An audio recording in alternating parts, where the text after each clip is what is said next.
இன்றைக்கி சேனைக்கிழங்கு வச்சு வறுவல் செய்யலாம். எப்படி செய்கிறதுன்னு பார்க்கலாம். இந்த கிழங்கு ரொம்ப பெருசாக இருக்குது. இதிலிருந்து ஒரு சின்ன துண்டு கட் பண்ணிக்கிறேன். பாருங்கள், இவ்வளோ பெரிய துண்டு கட் பண்ணியிருக்கேன். இப்போ இதை நறுக்கிக்கலாம்.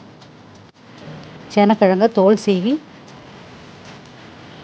நல்லா இந்த மாதிரி துண்டுகளாக நறுக்கி வச்சுக்கலாம். திக்னஸ் பாருங்கள், இந்த அளவுக்கு இருக்கணும்.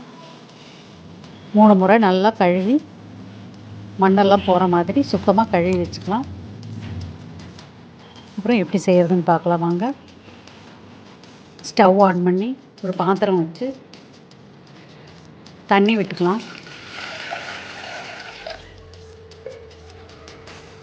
சேனைக்கிழங்கு முழுகிற அளவுக்கு தண்ணி வேணும்.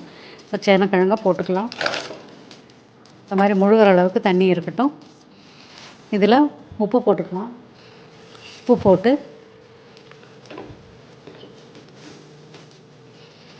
ஒரு 5 நிமிஷம் நல்லா கொதிக்கட்டும். முழுசாக வேக வேண்டாம், பாதி அளவு வேகணும். வேக விட்டுடலாம். சேனைக்கிழங்குக்கு தேவையான மசாலா ரெடி பண்ணிக்கலாம்.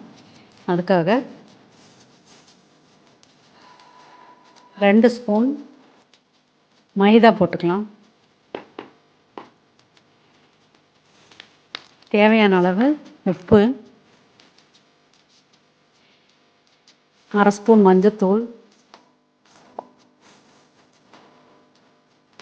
1 ஸ்பூன் சிக்கன் மசாலா,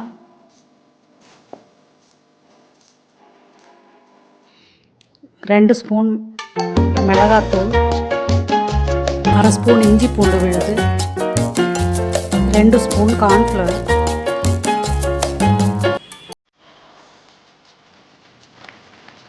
இப்போ இதை நல்லா மிக்ஸ் பண்ணிக்கலாம்.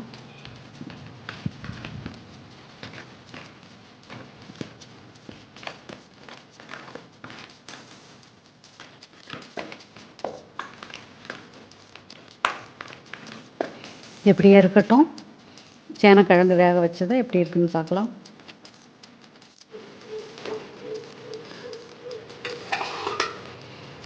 பாருங்கள், சேனைக்கிழங்கு வெந்திருக்கு. பாருங்கள், பாதி அளவு வெந்திருக்கு. இப்போ தண்ணியை வடித்து எடுத்துக்கலாம். சேனைக்கிழங்கு தண்ணி வடித்து வச்சாச்சு. இப்போ இதில் போட்டுக்கலாம். நல்லா மசாலா போட்டாகிற வரைக்கும் மிக்ஸ் பண்ணிக்கலாம். பாருங்கள், சேனைக்கிழங்குல மசாலா நல்லா மிக்ஸ் ஆயிடுச்சு. இப்போ இதை 1 மணி நேரம் ஊற வச்சுக்கலாம். இது நல்லா ஊறட்டும். சேனைக்கிழங்கு நல்லா ஊறிடுச்சு. இப்போ எண்ணெய் காய வச்சுக்கலாம். எண்ணெய் காய வச்சு பொரிச்சுக்கலாம்.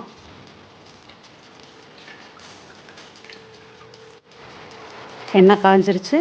இப்போது சேனைக்கிழங்கு துண்டுகளை போட்டுக்கலாம்.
நல்லா பொன்னிறம் ஆகிற வரைக்கும் வறுத்துக்கலாம்.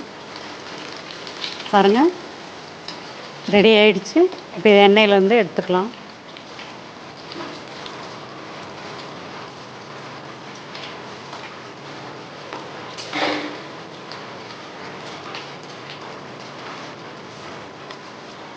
இதே மாதிரி இருக்கிற எல்லாத்தையும் பொரிச்சு எடுத்துக்கலாம்.